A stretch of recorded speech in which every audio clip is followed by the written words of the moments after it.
சரி, இந்த நாளில் ஆண்டவருக்கு என்ன செய்தி வைத்திருக்கிறான்னு கேட்குறீங்களா?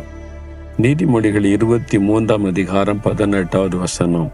நிச்சயமாகவே முடிவு உண்டு, உன் நம்பிக்கை வீண் போகாது.